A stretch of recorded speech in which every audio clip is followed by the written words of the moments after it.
Sudah ya? Sudah ya, jadi nggak usah lagi ya. Nah, hari ini saya ingin mengajak saudara-saudara, ini gara-gara Pak Pur nih. Minggu kemarin ngomong apa? Minggu kemarin ngomong apa? Jadi tadi saya mau ke gereja nambah Alkitab, malu saudara. Yang lainnya malu juga ya kalau nggak Alkitab ya. Mulai minggu nanti malu kalau nggak Alkitab ya. Kita ke gereja, mau gimana pun saya pikir-pikir, setelah aku pikir-pikir benar juga ke gereja Mbak Alkitab, Pak Pur bawa enggak? Oh, mulai minggu nanti bawa ya. Saya kan sudah nurut, yang ngomong kudu lebih nurut ya. Saudara, kita kembali ke ini topik kita hari ini ya. Kembali pada perjanjian, back to covenant, perjanjian baru. 1 Korintus pasal 11 ayat 24 dan ayat 25.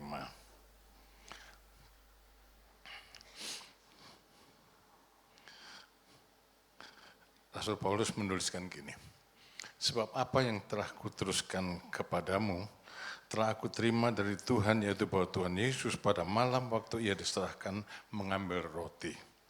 Dan sesudah itu ia mengucap syukur atasnya, ia memecah-mecahkannya dan berkata, inilah tubuhku yang diserahkan bagi kamu, perbuatlah ini menjadi peringatan akan aku.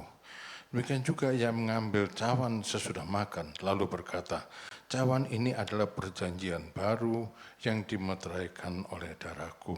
Saya ulangi lagi, cawan ini adalah perjanjian baru yang dimeteraikan oleh darahku. Cawan ini berbicara soal darah Tuhan Yesus. Perbuatlah ini setiap kali kamu meminumnya menjadi peringatan akan aku. Sebab setiap kali kamu makan roti ini dan minum cawan ini, kamu memberitakan kematian Tuhan sampai ia datang. Tapi hari ini kita tidak melaksanakan perjamuan kudus, tapi saya mau ajak saudara belajar. Ya, sehingga nanti kalau minggu kita masuk perjamuan kudus, kita masuk dengan pemikiran yang benar tentang perjamuan kudus. Saudara, kenapa kita harus kembali kepada perjanjian? Slide berikutnya. Saudara, banyak persoalan dan masalah serius di tahun 2025, berlanjut ke tahun 2026 kan? Karena kita ganti kalender krisis ekonominya hilang. Nggak karena kita ganti kalender perang di Ukraina beres. Nggak karena kita ganti kalender lalu bencana di Aceh, di Sumatera Utara, di Sumatera Barat beres. Malah ini ancaman bencana akan terus-menerus ada. Saudara, situasinya yang tidak baik tetap tidak baik. Nggak bisa dibohongi daya. Kita jangan membohongi diri sendiri bahwa situasi yang tidak baik ini memang tidak baik. Dan ini menyebabkan banyak orang menjadi kecewa, emosi, gampang marah. Ya, karena krisis-krisis ini. Slide berikutnya. Dan ini, keadaannya demikian ini kan ada akibatnya, saudara. Ya, hubungan menjadi jelek. Kalau saya suka marah-marah terus istri saya, sekali saya marah dia mengampuni, 2 kali marah dia oke, 3 kali marah dia bilang, malam-malam saya ditumpangi tangan sama dia. Ini ada apa ini di otaknya? 4 kali marah, 5 kali marah, doa puasa dia. Tapi kalau terus-terusan marah, dia kan bingung. Ini imbasnya hubungan yang jelek. Hubungan yang jelek dengan Tuhan dan dengan sesama. Ya, hubungan dengan Tuhan jelek, hubungan dengan sesama jelek. Ya, akibatnya apa? Konflik di jemaat, konflik tersinggung. Yang duduk sendirian, lalu ada orang nggak mau duduk jejer, tersinggung, konflik di jemaat. Ya, mundur, nggak mau ibadah, tanya, enggak lah percuma. Lalu lama-lama meninggalkan Tuhan. No, gitu ya. Gereja, enggak. Orang gereja berdosa semua. Ya memang kita orang berdosa. Lanjut. Nah, yang menjadi pertanyaan adalah di awal tahun ini. Apakah hubungan saudara dengan Tuhan sedang baik-baik saja? Atau saudara sudah mulai malas berdoa? Sudah mulai malas baca firman? Sudah mulai malas ke gereja? Sudah mulai malas ke komsel? sudah mulai malas, apalagi? Apakah hubungan saudara sedang baik-baik saja sama Tuhan? Atau pelan-pelan mulai menjauh? Saudara, kita perlu ingat, ya, kita perlu ingat. Slide berikutnya. Hubungan dengan Tuhan ini bukan hubungan biasa, saudara. Ya, kita itu punya hubungan dengan Tuhan itu bukan hubungan biasa. Hubungan Tuhan Yesus itu berdasarkan perjanjian. Ya kan? Tadi kan Tuhan Yesus bilang, ya, di dalam 1 Korintus pasal 11 ayat 23 sampai 25 yang telah saya bacakan tadi, yang saudara sendiri sudah baca, ya, cawan ini adalah perjanjian baru yang dimeteraikan oleh darahku. Perjanjian itu kan mesti dua pihak. Iya kan? Saya kan tidak bisa bikin perjanjian dengan diri saya sendiri. Kalau perjanjian itu kan harus si A dengan si B. Atau ada pihak lain juga. Perjanjian itu kan melibatkan orang lain, pribadi lain. Kalau Tuhan Yesus bilang, cawan ini adalah perjanjian baru yang dimeteraikan dengan darahku, perjanjiannya sama siapa? Kan gitu. Perjanjiannya dengan siapa? Dengan orang-orang yang ditebusnya tentunya. Dengan orang-orang yang ditebusnya sebab darahnya dicurahkan untuk menebus dosa orang-orang yang mau menerima dia. Itu ada satu perjanjian, saudara. Ya, jadi kita bukan sekedar datang gereja percaya Tuhan Yesus, tapi ada satu perjanjian. Kita mesti ingat, hubungan kita dengan Tuhan Yesus itu berdasarkan perjanjian. Dan segala sesuatu yang terjadi di dalam kehidupan kita sebagai orang percaya, itu berdasarkan perjanjian. Jangan perjanjian. Nah, karena hubungan ini berdasarkan perjanjian, Rasul Paulus bilang, yang waktu Rasul Paulus berbicara tentang bagaimana suami terhadap istri, lalu Rasul Paulus bilang, yang aku maksudkan adalah Kristus dan gerejanya. Jadi, hubungan saya, Tuhan dan kita, itu dan saya, itu sampai dengan hubungan saya dengan bujuku ini loh. Hubungan berdasarkan perjanjian. Ya, kita memang berasal dari orang kafir kabeh dah kita itu tadinya lah ya. Ya, kan nggak mengenal Tuhan. Lalu pikiran kafir itu masih termasuk dalam hidupan kita. Termasuk dalam malaikat punya sayap itu, sayap di sini masa bisa buat terbang. Sebelum saya ini kan pemikiran kafir sebetulnya. Ya, sayap di sini tuh nggak bisa pakai terbang, saudara. Tapi nanti ngaco lagi ngomongnya ya. Ngaco lagi ngomongnya. Saya kembali lagi kepada itu ya. Jadi kita tuh banyak dipengaruhi oleh pikiran-pikiran yang lama. Sehingga kita bilang janji nikah. Orang barat nggak bilang tentang janji nikah. Marriage vow, sumpah pernikahan. Atau marriage covenant, perjanjian pernikahan. Dan Tuhan bilang tentang istri saudara, tentang suami saudara, di dalam Maleakhi itu sebagai seperjanjianmu. Ya.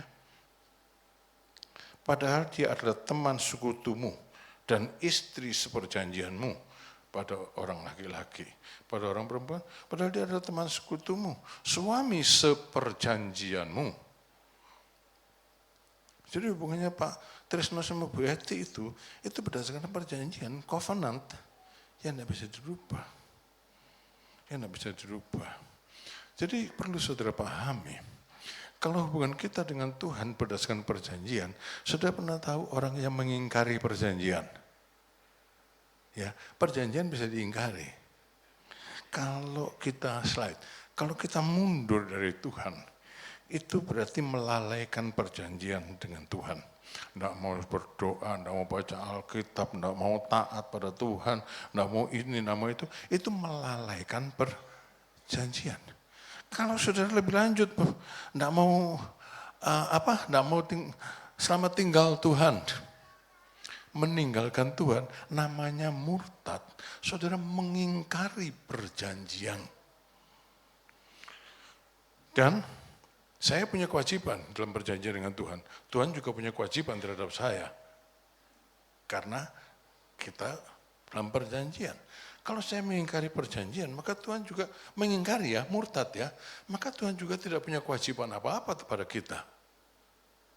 Maka di situ, saudara, ya, keruntuhan dan kebinasaan. Seperti keruntuhan Israel di masa lalu, keruntuhan Yerusalem, dan pembuangan.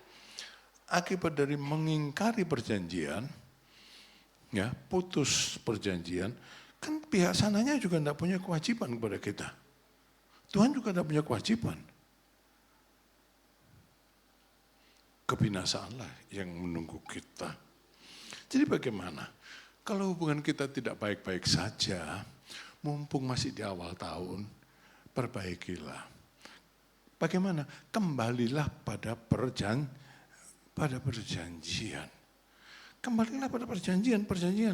Saudara-saudara, tadi bila hubungan pernikahan saya dan istri saya ini tidak baik-baik saja. Jalan keluarnya kan bukan saya bikin perjanjian pernikahan yang lain dengan orang lain. Itu kan jalan kebinasaan. Itu bukan jalan keluar. Jalan keluarnya adalah kembali kepada perjanjian, ya tak? Jalan keluarnya adalah kembali kepada perjanjian dengan istri saya. Dan itu perlu upaya, saudara. Dan itu perlu upaya. Saya tuh mulai dari pacaran sampai sekarang sudah 50 tahun bersama dengan istri saya ini. Tidak selalu baik-baik saja. Ada hari-harinya di mana saya menjengkelkan dia. Saya tidak tahu bagaimana hatinya dia. Tapi ada hari-hari di mana dia sangat menjengkelkan saya. Ada hari-hari di mana saya dia sangat menjengkelkan saya. Sampai diubun-ubun rasanya itu. Tapi saudara-saudara, apa yang memelihara kami tetap baik? Saya nggak tahu loh hatinya dia ya. Saya masih bisa ini. Mengingat kembali pada perjanjian. Itu sebabnya wedding anniversary itu ada pentingnya juga. Kita diingatkan kembali pada perjanjian. Mengingat kembali perjanjian. Nah, kalau saya sudah mengingat kembali perjanjian gitu, iya ya. Kenapa saya sekarang benci sama dia? Dulu saya ngubur dia setengah mati. Saya kalau sudah punya kemauan, itu sulit di hambat, saudara. Saya cari rumahnya di mana. Dan saya tidak mau ada orang tahu bahwa saya cari rumahnya di mana. Saya dapatkan dan dia kaget. Kok tahu rumah saya di sini? Tidak ada yang tahu kos saya di sini. Saya tahu. Karena aku cari. Ya. Kalau sudah situasinya gitu saya mulai ingat gitu. Dia sampai sekarang nggak tahu saya kok tahu kosnya dia. Selalu dia tanya, siapa yang ngasih tahu? Ada deh. Ada kemauan, ada jalan. Ada kemauan, ada jalan. Orang sak gereja nggak tahu kosnya dia di mana. Saya tahu. Saudara, di mana ada kemauan ada jalan, ingat ya. Saya ingat waktu bujuk dia untuk makan malam makan pacaran pertama setengah mati, masuk sekarang mau dikeplaskan gitu aja. Saya bilang, oh saudara, ini jual mahal pisan, tak ajak makan di restoran terbesar, salah satu restoran terbesar di Malang itu susahnya setengah mati. Akhirnya mau. Saya sendiri tidak pernah masuk restoran itu, kan mahal saudara. Saya masuk kaget, mejanya bundar gede gitu, sepi saudara. Sepi, cuma kita berdua. Terus kita berdua lalu, ya mau pesan makan apa? Udah bingung ya. Udah, karena cuma dua macam makanan, duduk, makan. Cuma 2 orang, jadikan tontonan seluruh pegawai restoran. Nah kalau nginget itu kita berdua jadi ketawa. Nah, sudah itu dia mutung, enggak mau lagi diajak. Pucuk lagi, akhirnya mau. Diajak makan, ya cuma makan rujak. Ya makan rujak lah. Saya lihat dandanannya bagus. Tahunya diajak makannya, tukang rujaknya itu di dapur, saudara. Sembunyi di dapur. Makannya di dapur, ya wis di dapur lah. Saya ingat hal-hal yang demikian ya. Perlu kita mengingat kembali masa lalu, menertawakan dan mengingatkan masa lalu. Perjanjian itu bisa terpelihara. Perjanjian itu bisa terpelihara. Dan sering-sering juga ya kita bolehlah, kalau saya bilang bolehlah merayu istrinya dengan lagu cinta. Ya, ya. Saya kadang-kadang suka merayu dia dengan lagu cinta. Sometimes in the morning, when the shadow are deep, I lie down beside you and watch you till sleep, dan seterusnya, gitu ya. Kadang-kadang perlu juga. And sometimes I whisper what I'm thinking of, my cup run it over with love. Ya, share. Pernah gitu ngerasa gitu. Nah, ini kan gini, ngelihat dia tidur gitu ya. Nah, saudara, itu memperbaiki hubungan dengan istri, memelihara hubungan pernikahan dengan istri, menyebabkan banyak ketegangan bisa diterima. Mulai dulu ya tabiatnya gitu, dulu bisa diterima, kenapa sekarang nggak bisa gitu loh. Mulai dulu itu bojomu kayak gitu Pak Haji. Ya. Nah, mulai dulu kayak gitu, dulu mau, kenapa sekarang nggak mau? Tapi sekarang masih mau ya. Saudara lihat profilnya, mesra sekali. Nanti lihat profilnya Pak Adi bersama dengan istri, jangan diganti ya. Nah, saudara, kan sudah ada di grup GBI, yang ada di grup GBI bisa lihat. Ya, itu saya mengingatkan saudara, karena di dalam Alkitab Rasul Paulus bilang, yang aku maksudkan ada Kristus dan gerejanya. Apalagi di tahun-tahun sekarang ini saudara, saya mikir kembali ke situ tadi, saya itu tinggal berapa lama lagi sih bisa hidup sama dia? Ya, tidak lama lagi. Tidak lama lagi lah. Nah, memikirkan hal-hal yang demikian, maka kita harus lebih terdorong. Kalau saudara keluarga saudara sejahtera, ya, suami dan istri bisa saling menerima, keadaan akan lebih mudah, lebih baik-baik saja. Tapi kita kembali kepada pokok persoalannya. Seperti itulah Kristus dan gerejanya. Seperti itulah Kristus dan gerejanya. Bila hubungan saudara dengan Tuhan Yesus mempelai surgawi tidak berjalan baik, saudara kecewa, menjadi dingin, jalan keluarnya bukan buat perjanjian dengan Allah yang lain menjadi murtad. Tanggal 25 Desember itu sekarang dinobatkan juga, diproklamasikan jadi hari mu'alaf sedunia. Kelompok orang murtad. Kelompok orang murtad, orang yang pahit hati, orang yang sudah kecewanya sampai bunuh. Dia bikin perjanjian dengan Allah yang lain. Itu bukan jalan keluar, itu jalan kebinasaan. Jadi bagaimana? Kalau saudara sedang berada pada hubungan yang dingin, hubungan saudara dengan Tuhan sedang tidak baik-baik saja, kembali, hidupkan kembali perjanjian saudara dengan Tuhan. Yaitu pada waktu saudara menerima Tuhan. Bagaimana kalau Tuhan, saudara saya itu suka nyanyi nih. Enggak tahu mantu saya denger enggak, kalau dia di kamarnya di belakang, saya kamarnya di depan. Dulu saya jauh dari jalan surga, orang yang terhilang dan buta.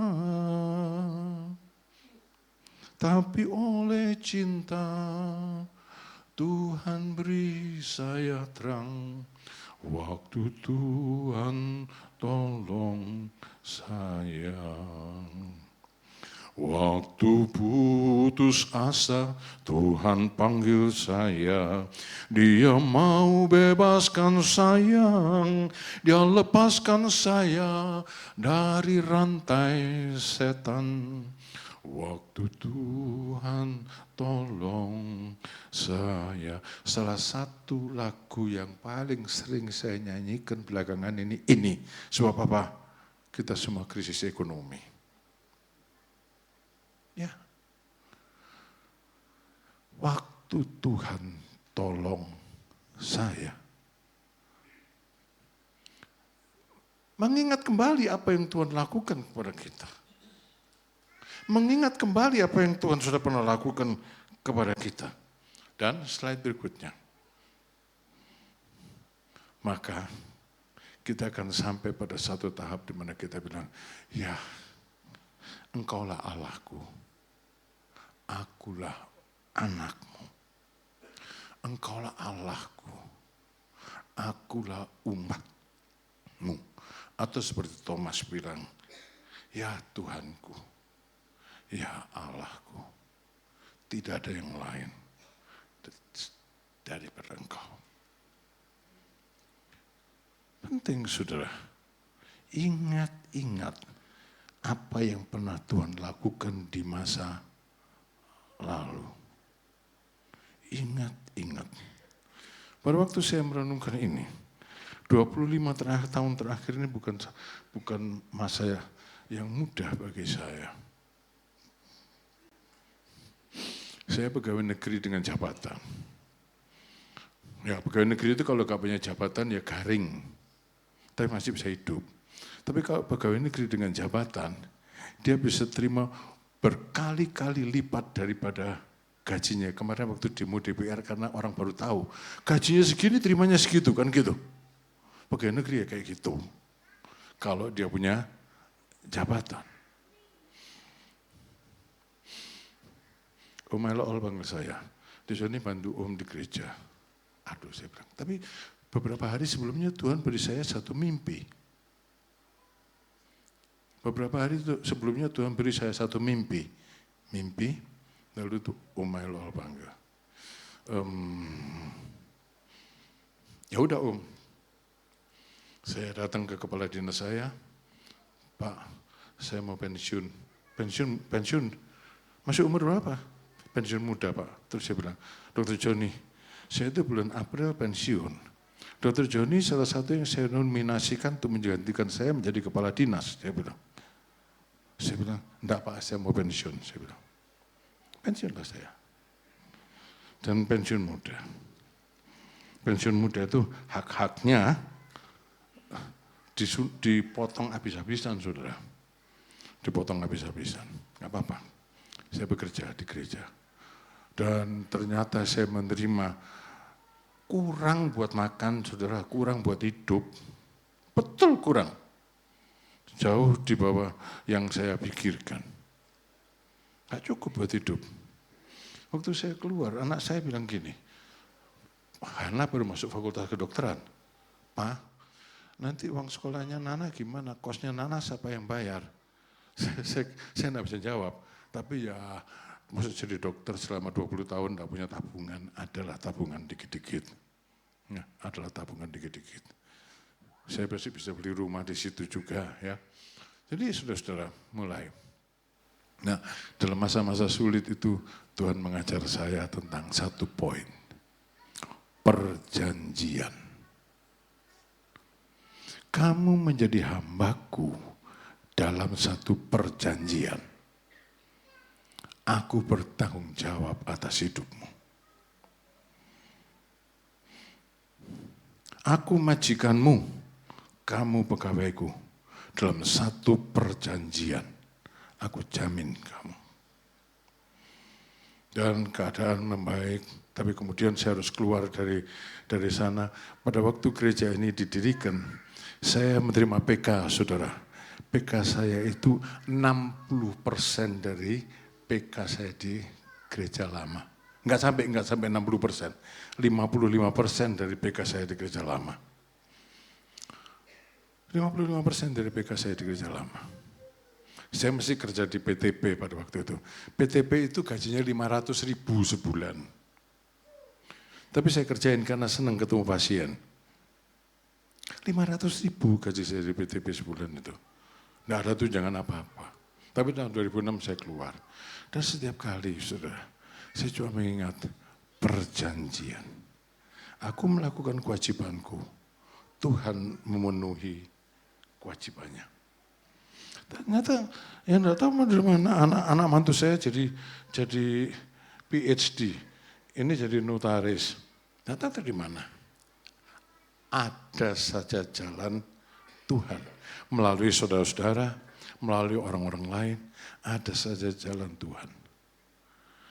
Ada saja jalan Tuhan. Itu bendahara gereja yang lama. Dok, ini pendapatan gereja tiap minggu defisit. Ada yang dibuat bayar, nombokin. Ada sih. Ya sudah nggak apa-apa saya bilang. Berdasarkan perjanjian, ini gereja Tuhan, Yang punya Tuhan. Ya sudah nggak apa-apa saya bilang. Kalau habis gimana? Ya tutup saya bilang. Kenapa? Karena Tuhan sudah mau membiayai berarti bukan miliknya toh. Selama miliknya pasti Tuhan akan membiayai. Lu kok tutup? Ya iya aja. Kalau Tuhan tidak membiayai saya tutup saya bilang. Karena kita berarti bukan rekan perjanjian lagi. Saya jalan menurut mau saya sendiri buat apa? Dia bilang. Jadi saudara-saudara 25 tahun terakhir ini bukan masa yang mudah. Pada waktu saya baru keluar dari DKK. Ada satu rumah sakit datang. Dok katanya keluar. Ya, dokter jadi direktur di sini aja ya. Mau saya bilang. Enggak saya bilang. Ya, tiga yang datang sama saya. Satu rumah sakit bersalin zaman tahun 2020 kan masih rada primitif ya. Dokter jadi direktur di sini aja. Mau saya bilang. Mau kerja buat Tuhan. Nayaka, ini yang paling menarik. Datang, saya bilang, saya bilang. Tidak, sampai diuber di rumah saya bilang tidak. Sebab apa? Karena sudah perjanjian untuk bekerja buat Tuhan. Dan yang terakhir saya lepaskan adalah PTP tahun 2006. Gaji 500.000 sebulan, tapi juga memang ada juga orang-orang yang menginginkannya. Sudahlah, itu tidak usah dibicarakan. Dan sampai saat ini, tidak mudah. Tapi Tuhan tidak mengecewakan saudara. Selama kita patuh pada perjanjiannya.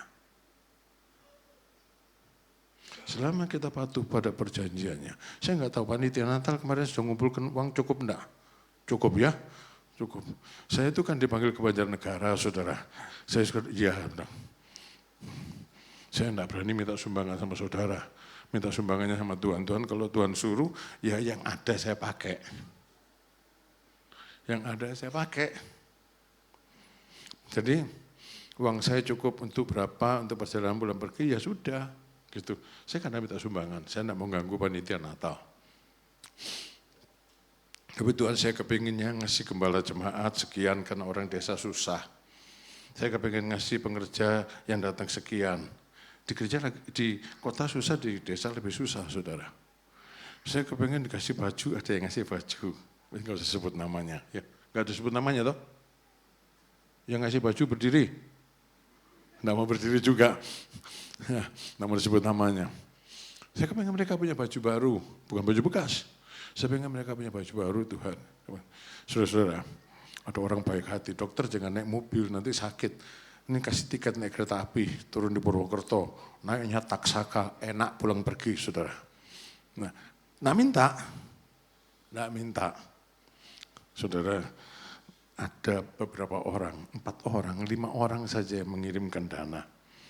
5 orang saja mengirimkan dana. Dana terakhir saya terima waktu kereta api hampir masuk di Purwokerto. Turun Purwokerto, ke ATM, ngambil uang dulu sama Sherly ini. Ya, terus Sherly ke ATM. Jadilah saudara, saya pada waktu itu dengan itu mendapat satu konfirmasi bahwa Tuhan mengendaki.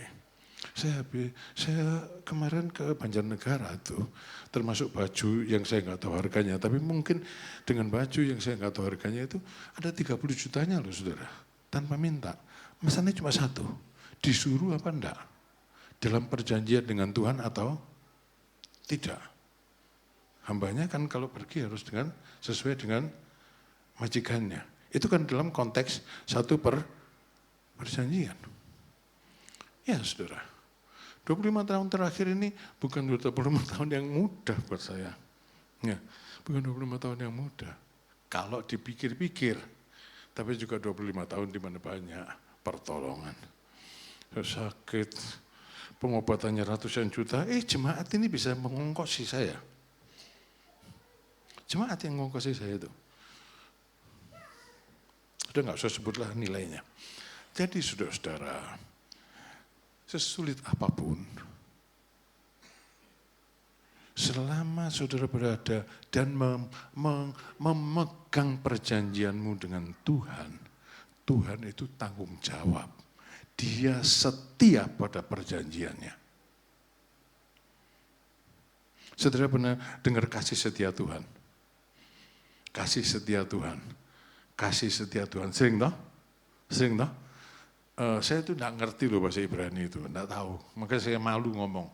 Katanya sih, katanya kalau salah ya katanya saya enggak tahu. Katanya itu dalam bahasa hesed. Hesed itu artinya kasih setia dalam lingkup, kasih setia dalam lingkup covenant. Kasih setia dalam lingkup perjanjian. Perjanjian dengan apa? Dalam lingkup perjanjian, aku umatnya, dia Allahku. Dan itu kan ada konsekuensinya. Nah saudara-saudara, jadi kembali kepada perjanjian, ingat apa yang Tuhan sudah lakukan di masa lalu. Ingat apa yang saudara alami waktu saudara terima Tuhan Yesus. Slide ya. Ingat apa yang telah dilakukan Tuhan Yesus untuk kita. Masa gak pernah menerima pertolongan Tuhan? Ingat itu. Ingat. Dan pahami janji-janji Tuhan yang terkandung dalam perjanjiannya. Ya bacalah Alkitab sudah tahu janji-janji Tuhan. Dan itu semua dalam kerangka perjanjian. Perbarui komitmen saudara. Perjanjian memerlukan komitmen. Ya, perjanjian tanpa komitmen itu bohong besar. Perbarui komitmen saudara kepada Tuhan. Dan kalau saya hari ini baca ayat tentang perjamuan kudus, slide. Perjamuan kudus itu berguna untuk mengingatkan kita pada apa yang telah dilakukan Tuhan Yesus pada kita. Tuhan Yesus bilang, menjadi peringatan akan aku. Menjadi peringatan akan aku. Baca saja di ayat-ayatnya.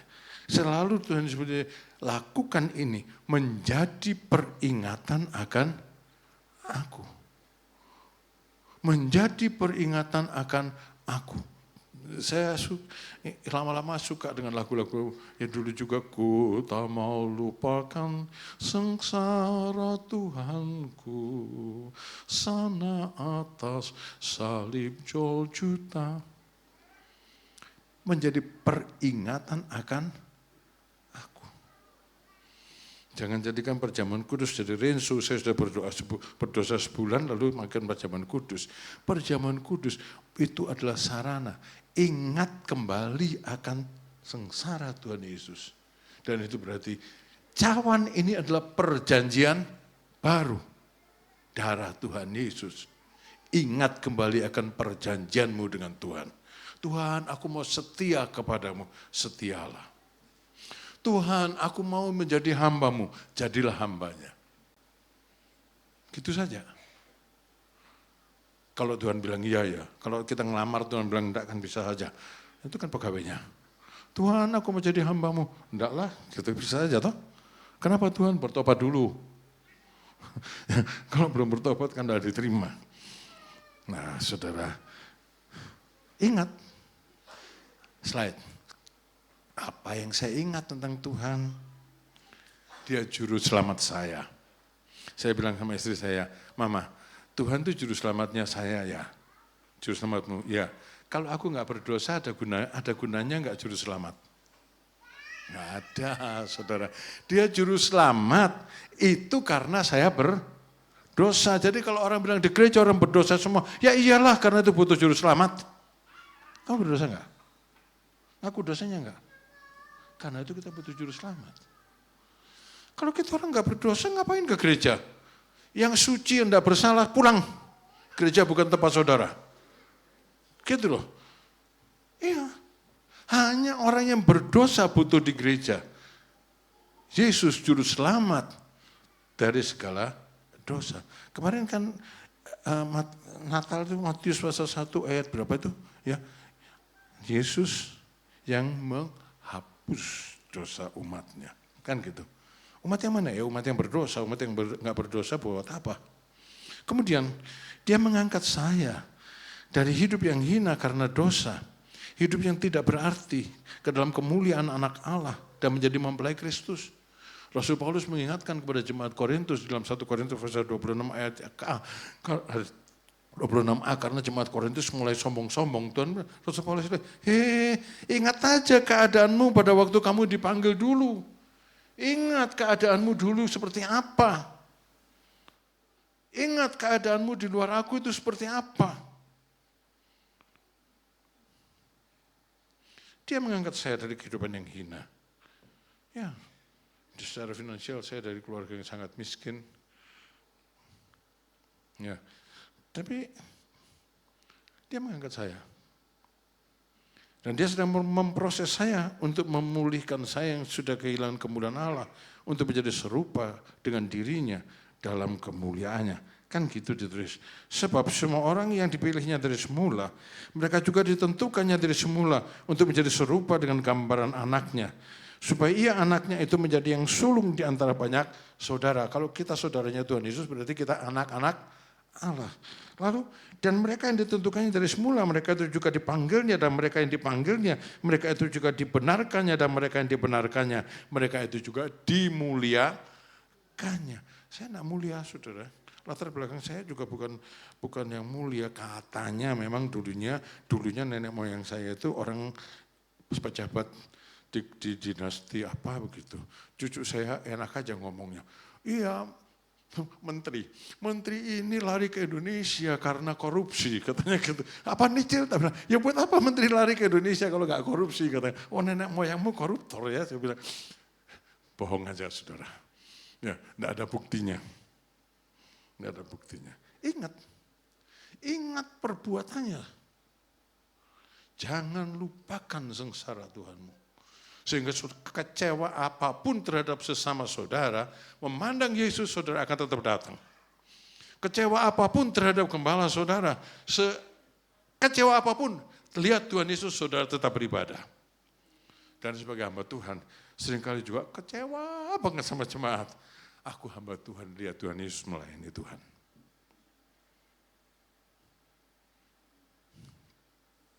Saya ingat pada waktu saya mau di Kalvari dalam proses keluar itu, saya bilang nanti saya makan apa gitu. Saya suka nyanyinya hari-hari itu di gereja. Waktu itu saya masih ngantor.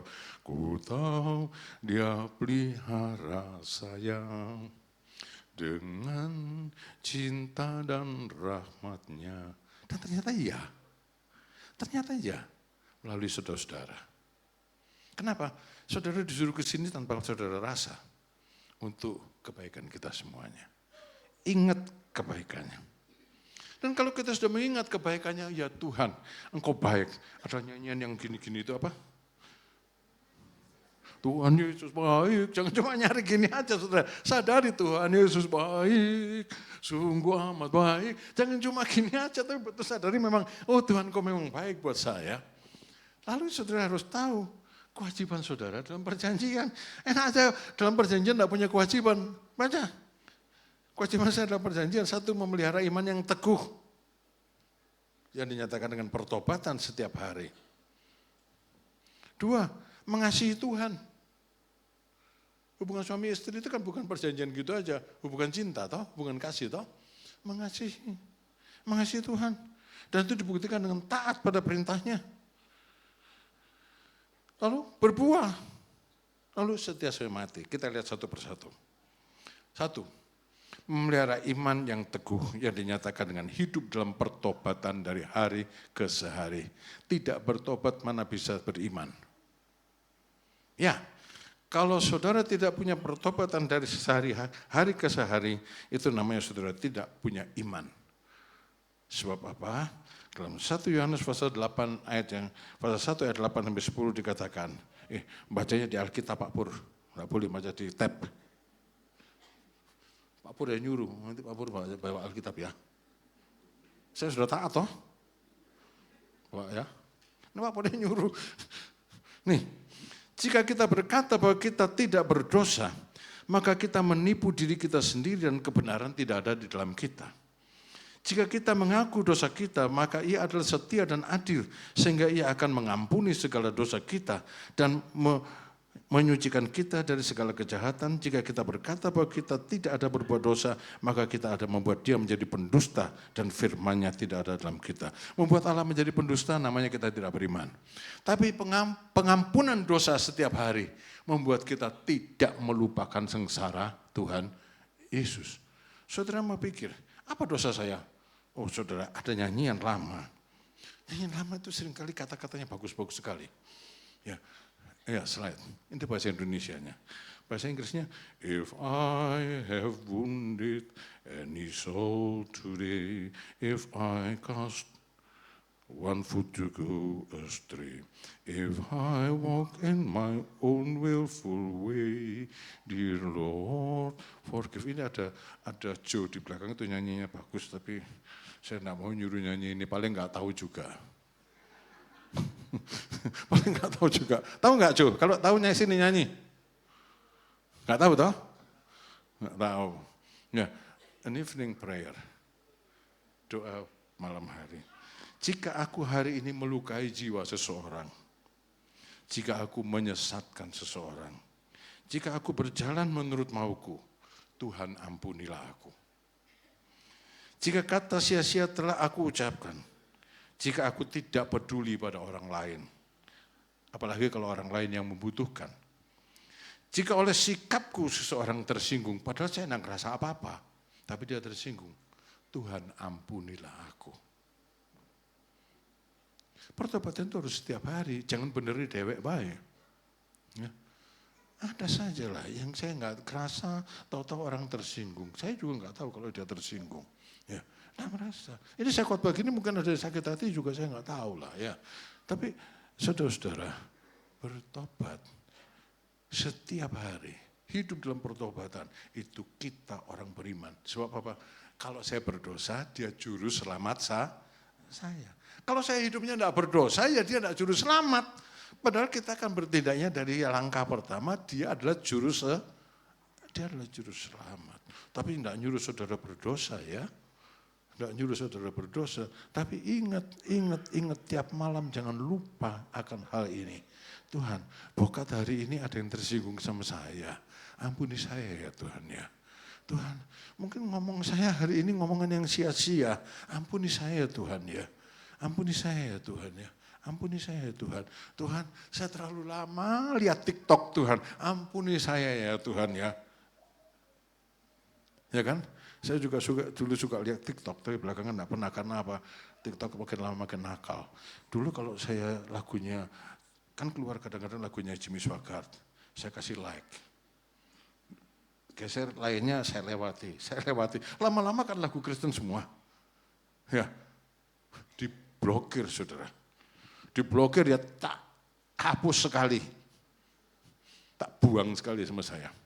Nah, tapi kalau nggak percaya coba aja.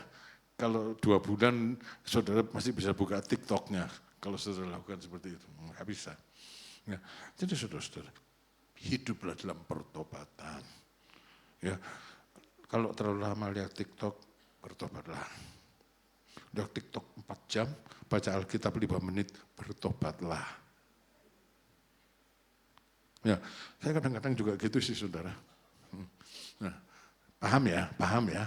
Hiduplah dalam pertobatan. Itu kewajiban kita dalam perjanjian. 2, mengasihi Tuhan dan taat padanya.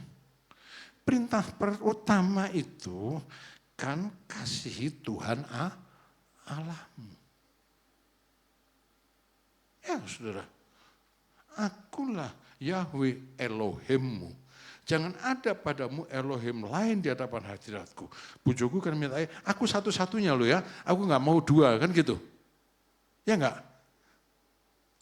Ada yang gitu. Ada yang nggak apa-apa 2 ya sudah, namanya nggak cinta.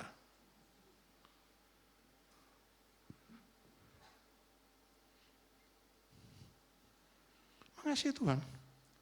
Lalu, saya mengasihi Tuhan, buktinya apa? Tuhan bilang, kalau engkau mengasihi aku, lakukan segala perintahku. Wah yang ini saya belum bisa Tuhan. Ya nggak bisa saya berkata Tuhan. Engkau belum bisa kalau engkau mau, aku bikin kamu jadi bisa.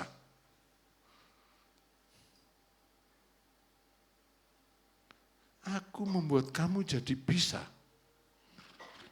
Ya, lalu kalau kita taat pada Tuhan, ya, maka kita akan hidup dalam persekutuan yang erat dengan akrab, ya, tak terpisahkan dengan Bapa, Anak, dan Roh Kudus.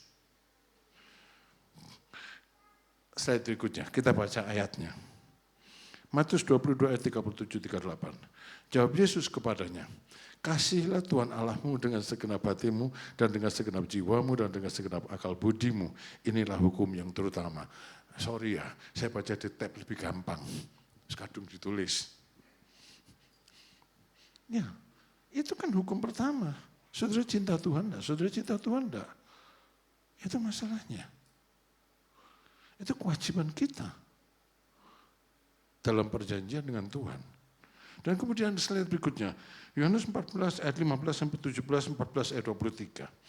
Jikalau kamu mengasihi aku, kamu akan menuruti perintahku.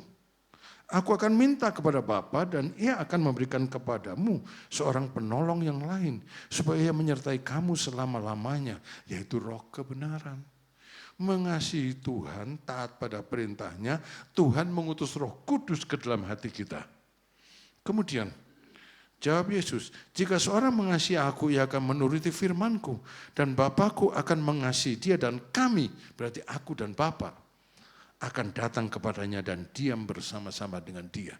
Dengan kata lain, orang yang mengasihi Tuhan, melakukan perintahnya, Allah Tritunggal ada dalam dirinya. Tidak mengasihi Tuhan, tidak melakukan perintah Tuhan, tidak ada Allah Tritunggal dalam dirinya. Ini kondisional, saudara. Ini kondisional, ngerti? Ada aturannya.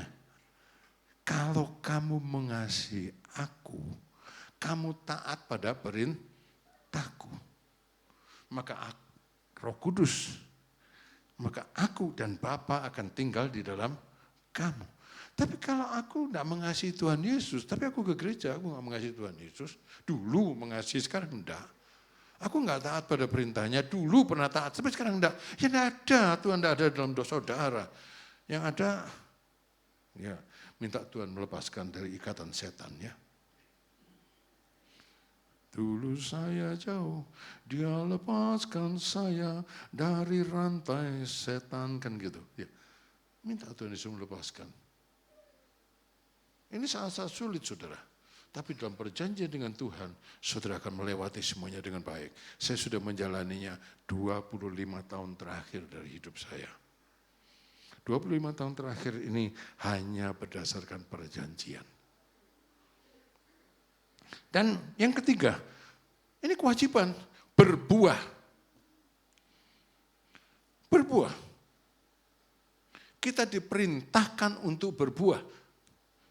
Berarti tidak berbuah adalah dosa, melanggar perintah Tuhan. Bila saya berbuah, doa saya dijawab oleh Tuhan. Baca ayatnya. Yohanes 15 ayat yang ke-16. Bukan kamu yang memilih aku, tapi akulah yang memilih kamu. Dan aku telah menetapkan kamu supaya kamu pergi dan menghasilkan buah, dan buahmu itu tetap. Aku telah menetapkan kamu. Ini melebihi perintah, saudara. Tidak bisa ditawar. Aku sudah menetapkan kamu supaya kamu pergi dan berbuah. Ini ketetapan, toh? Ini melebihi perintah. Yang menjadi masalah bagi kita bukan bagaimana kalau saya tidak berbuah, yang melawan perintah Tuhan. Kalau saya berpikirannya gini, bagaimana agar saya berbuah? Sebab Tuhan menetapkan saya untuk berbuah. Supaya apa yang kamu minta kepada Bapa dalam namaku diberikannya kepadamu. Kenapa doanya enggak dijawab? Oh, enggak berbuah. Berbuah itu susah. Enggak. Pada hari seorang bertobat dengan sungguh-sungguh, hari itu dia berbuah. Buah apa? Buah pertobatan. Pada waktu orang Farisi datang kepada Yohanes minta dibaptis, kan orang Yohanes bilang gitu, hasilkanlah buah pertobatan. Hari saya bertobat, hari itu juga saya berbuah. Buah pertobatan. Buah pertobatan itu apa? Yang mulutnya tadi suka miso-miso, langsung ampun Tuhan, pasang gembok di mulut saya Tuhan, supaya saya gak miso-miso lagi. Yang tadinya mata keranjang, keranjangnya dibuang. Pandang Yesus. Itu kan buah. Itu kan buah. Orang akan melihatnya dan menjadi heran. Ada satu penjudi besar, bukan penjudi besar lah, penjudi memang. Kerjanya, dia bilang, aku biar kerjanya ngosek terus, katanya, ngosek kartu itu. Saya bertobat, katanya. Terus orang bilang, teman-teman saya ngajak saya main judi, saya tidak mau. Ini buah. Lalu diketawain sama teman saya, paling rongulan ya kamu balik lagi. Sekarang sudah kelewat 40 tahun dia tetap tidak judi. Hari dia bertobat, hari itu juga dia berbuah. Buah pertobatan. Jangan tunggu, kalau tunggu lama ya belum bertobat. Kalau tunggu lama belum berbuah ya belum bertobat. Belum bertobat berarti bukan umat Tuhan. Buah pertobatan. Rasul Paulus mengatakan kepada jemaat di Filipi ya, buah kebenaran. Itu kan langsung. Tadinya hidupnya mencong, sekarang lurus. Jangan tunggu lama-lama lah ya. Jangan tunggu lama-lama ya Tuhan saya bertobat tapi saya belum pernah, yang ini saya belum bisa Tuhan. Satu hari saudara, ada satu konglomerat ke gereja. Ngomong-ngomong sama saya, ya saya dulu punya perempuan banyak katanya. Sudah saya lepas semua, kecuali satu. Saya gak peduli dia banyak uangnya atau uangnya seberapa, saya bilang itu enggak boleh, saya bilang. Semua harus dilepaskan. Marah, ya terserah. Ya terserah. Banyak orang takut karena bukan cuma kaya ya, konglomerat ya. Konglomerat mau datang gereja kan sudah luar biasa. Tapi satu enggak dilepaskan itu enggak boleh. Kenapa gitu? Raja Herodes itu melepaskan semua dosanya, kecuali satu, Herodias. Akhirnya apa? Memenggal kepala Yohanes Pembaptis toh. Herodes itu semua sudah dilepaskan. Yang tadinya maki sudah enggak maki, dengar khotbahnya Yohanes Pembaptis. Yang tadinya mabuk sudah enggak mabuk. Pokoknya semua sudah dilepaskan dan Alkitab bilang dia seneng dengar khotbahnya Yohanes Pembaptis. Satu aja yang enggak bisa dilepaskan, Herodias. Satu ini membinasakan dia. Sebab kepala Yohanes Pembaptis, karena yang satu ini, kepala Yohanes Pembaptis lepas dari tubuhnya. Ya enggak? Itu konglomerat bilang, enggak bisa. Satu itu juga harus dibuang. Marah, ya wis. Yang sugih dia bukan saya. Ya kan? Sugih-sugihnya dia terserah.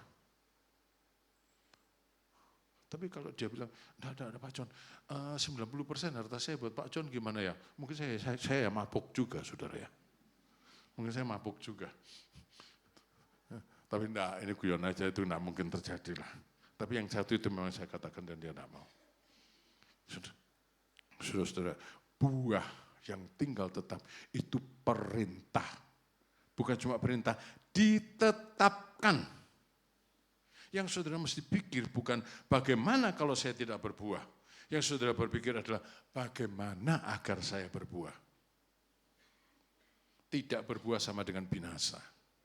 Tapi berbuah doamu didengar.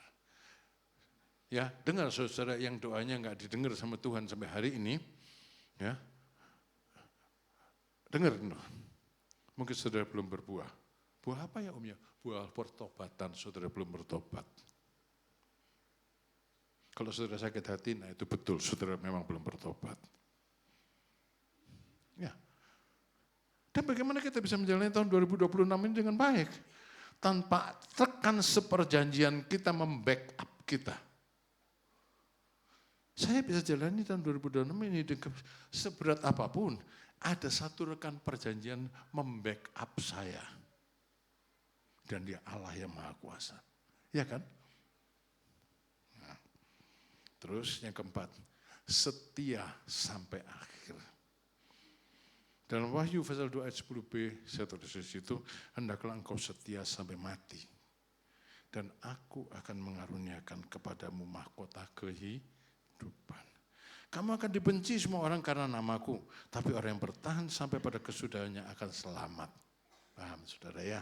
Jangan kecewa dikit sudah tinggalkan Tuhan. Setia sampai mati. Setia sampai mati. Tuhan juga, komitmen Tuhan juga tidak bisa ditawar sama kita. Setia saya mati disalib. Ya Tuhan kan bangkit lagi, saudara kan juga akan bangkit lagi bersama dengan Tuhan. Ya kan? Bodoh tah? Tuhan bangkit, kita juga akan bangkit. Setia ya saudara ya. Tahun 2026 setia ya. Bersama dengan rekan seperjanjianmu yang akan ngerti membackup. Apa istilahnya sih membackup itu? Apa?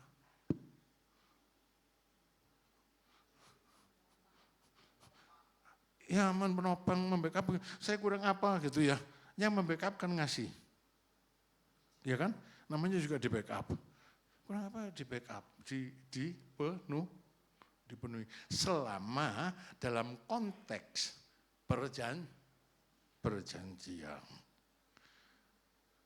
Selama dalam konteks perjanjian, Tuhan akan membackup kita. Lanjut. Dan ini adalah hak kita, saudara. Tadi kewajiban toh, ini adalah hak kita. Yang sudah Tuhan buat, kewajiban kita, hak kita apa? Ada saya tulis juga di sini. Saya adalah milik Kristus. Betul? Karena itu menerima dan mengambil bagian dalam berkat Abraham. Dan jikalau kamu adalah milik Kristus, maka kamu juga adalah keturunan Abraham dan berhak menerima janji Allah. Capek sudah. Berhak menerima janji Allah yang diberikan Allah kepada Abraham. Saudara tahu enggak kalau janji Abraham itu buat saudara? Janji Allah kepada Abraham itu diperuntukkan kepada umat perjanjian baru. Dan kalau saudara ada umat perjanjian baru, janji Allah untuk Abraham itu adalah milik saudara. Karena saudara di dalam Kristus. Apa janjinya? Saudara, ini kan pembaca apa semua deh. Ulangi, baca lagi, renungkan, doakan baik-baik. Kejadian 12 ayat 1 sampai Kejadian 24, 25. Ya. Itu kan tentang Abraham. Abraham pernah gagal, tapi tidak pernah mengingkari perjanjiannya. Ya. Abraham pernah salah, tapi tidak pernah mengingkari perjanjiannya dengan Tuhan. Dan kita ini memiliki berkat Abraham. Memiliki berkat Abraham. Engkau akan diberkati dan menjadi berkat. Kurang lebih itu satunya ya. Yang mengutuk engkau akan dikutuk. Engkau akan diberkati dan menjadi berkat. Ini kan tidak bisa disepelekan. Dan bukan cuma itu, berkat Abraham itu kan sampai di sorga sana. Di dalam Ibrani dikatakan, Abraham tidak mendapatkan tanah di tanah Kanaan kecuali tanah pekuburan. Tapi dia melihat kota sorgawi yang melambai-lambai memanggil dia. Ya kan? Itu kan janji Tuhan kepada Abraham. Nah, itu milik saudara. Di dalam perjanjian dengan Tuhan. Itu tidak diberikan begitu saja, tapi dalam satu perjanjian. Setialah kepada Tuhan. Setialah kepada Tuhan. 2026 memangnya susah. Susah, tidak usah drama, memangnya susah. Memangnya susah. Tapi berkali-kali dia menolongku. Kan gitu. Berkali-kali dia menolongku. Dan dia akan tetap menolongku. Sampai kapan? Sampai akhirnya. Sampai akhirnya. Sampai akhirnya. Saya ngomong sudah 2 jam, yuk kita berdiri sama-sama. Nyanyi itu berkali-kali kau menolongku.